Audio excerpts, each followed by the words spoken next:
Deegaanka Hoguf oo ka tirsan gobolka Togdheer ayaa muddo dheer uu ka xidhnaa iskuulkii ay wax ku baran lahaayeen ardayda deegaankaasi kadib markii iskuulkoodii ay dabayli ka qaaday jiingadihii. Iskuulkana uu dayac badani soo gaadhay ayaa waxa baaq ay direen dadweynaha deegaankaasi ka soo jawaabay baaqaasi. Hay'adda khayriga ah ee marka magaceeda la soo gaabiyo la yiraahdo Hadaf waxayna deegaankaasi ka dhistay hay'addani iskuul cusub oo ay wax ku baran doonaan bulshada ku dhaqan deegaankaasi.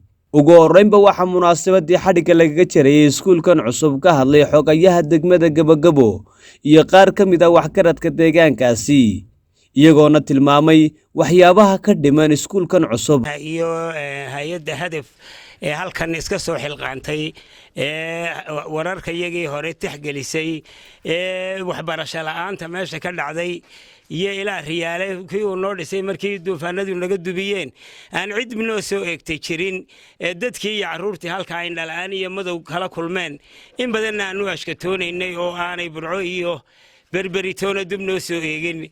waxaa jirtay inuu madaxweynuhu noogu ballan qaaday waxqabasho dhuuxa miriye waddadu xun tahay iyo iskuulkaba inaana loogu ballan qaaday, dabeetana markii aanu soo saaray aanu halkii ka raacin. waxa kale oo jirta inaanan xanaano lahayn, inaanan ambalaas lahayn, inaanan yacniga biyo imika waa naga go'an yihiin. raqaayayaashu biyaha marka loo doono dirqiyaallahu baa lagu soo gaadhsiiyaa, yacniga bayti waxaa naga gubtay bamkii. marka xagga biyaha waanu ka cawaranahay, xag waxbarashada waanu ka fadhinay. intaa yara hay'adda Hadaf maanta labada qole ay noo qabatay mooye oo malcaamad iyo dugsiba u ah maanta oo u baahan qalabayntii hoose miisaskii. haddii beedmayo wasaaradda waxbarashada waxaanu ka codsanaynaa inay macallimiintii keento. ilaahay baa mahadle. waxaan u mahad celinayaa cidda hawshan maalgelisay ee ka hawlgashay ee shicib iyo qurbajoog iyo qolqoljoog bale.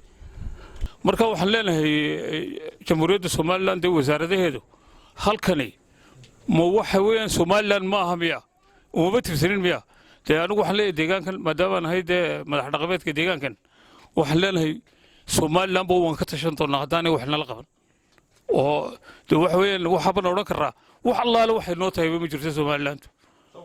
halkaa waxaa noogu yimi berigii doorashada ololaynta waxaa noo yimi TV sita TV-ga waanu ka hadalnaa. qurbajoogtii reer Soomaaliland way istabaabulshaysay way noo yimaadeen.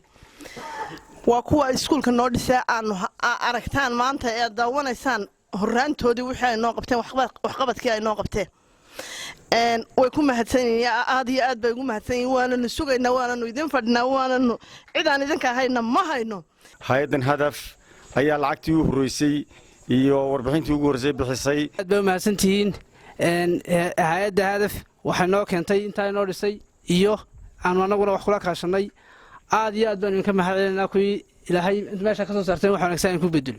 Gudoomiyaha hay'adda Hadaf Maxamuud Axmed Saxar iyo xubno kale oo ka socday hay'adda Hadaf ayaa ka warramay marxaladihii kala duwanaa ee uu soo maray dhismaha cusub ee iskuulkani. waxaan joognaa Hoguf iskuulkii cusba hay'adda Hadaf ay dhistay. de horta marka hore waxa weeyaan hay'adda Hadaf way ku mahadsan tahay. maxay ahayd toy dhismaha way ku mahadsan tahay oo dadka deegaanka ee walaalahooda ay ugu deeqeen. laakiinse waxa halkaa ah iskuul kale oo bilaashingada iskuulka bilaashingada iyo kan qalabayntiisa iyo macallimiintaba waxa laga rabaa wasaaradda waxbarashada inay ilgaara ku fiiriso.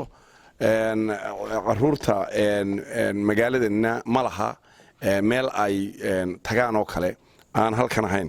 marka kulleyba wasaaradda waxbarashadu waxaan aaminsanahay inay qaybteeda ka qaadanayso oo ay arrinta soo dhammaystirayso haddii alla ka dhigo. daraadeed marxalad ballaadhan buu dheer buu soo maray iskuulkan in la bineeyo halkan laga taago. kadib hay'addan Hadaf oo sidaa ka warqabtaan ah urur mutadawiciina oo dadkooda si samafala wixii baahiyay jira ay wax ka qaban karaan u gurmada. sidaa daraadeed xilli iminka laga joogo muddo 4 bilood ayaanu ka war helay annagoo markaa u diyaara sanadkan hawlahayagii samafal inaanu deegaanada ballaadhan ee aanu ka hawlgallo ugu yaraan aanu 3 biloodba mashruuc yar fulino. mashruucaas oo ku fulaya qaadhaan ka yimi dadka markaa hay'adani ay markaa ku tiirsan tahay ee deegaanada ay ka howlgasho ka soo jeeda waxaanu markaa helay warbixin ku saabsan baahida iskuul ee halkan ka jirta waxaan ogaanay dalabaad iyo baaqiyo ay jeedinayaan dadweynaha magaaladan oo ugu baaqaya cidda mas'uuliyadda leh hore u dayacday dhismaha iskuulka hore halkana haddii la ka dhigo ka mid noqon doona sawirkiisu warbaahintan maanta halkan aanu joogno ay ku dalbanayaan in looga soo gurmado oo iskuulkaas oo xilligii dawladdii riyaale loo dhisay ay u baahan yihiin maanta in gacan laga geysto hadday tahay cidda mas'uuliyadda leh ee dayacday ee ah xukuumad mid dhexe iyo mid hooseba iyo hadday tahayba dadweynaha guud ahaan Soomaaliland gaar ahaan deegaanadan gobolka Togdheer dadkiisa inay u soo gurmadaan sidaa daraadeed annaga ayaa Ilaahay nagu ilhaamiyay oo markaa u soo gurmanay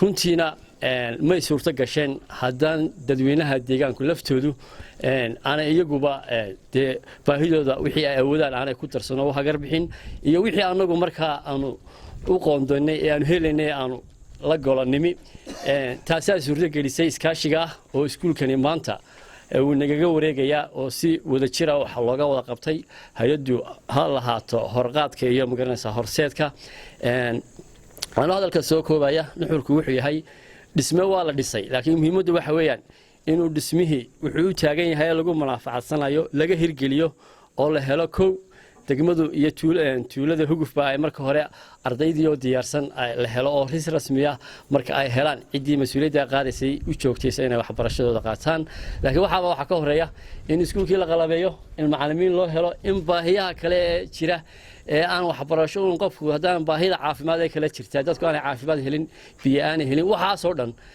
waa hawlo u baahan in la qabto oo iskuulkan furitaankiisana isla jaan qaada ayaan le Cabdullaahi Jaamac warbaahinta SBC magaalada Burco.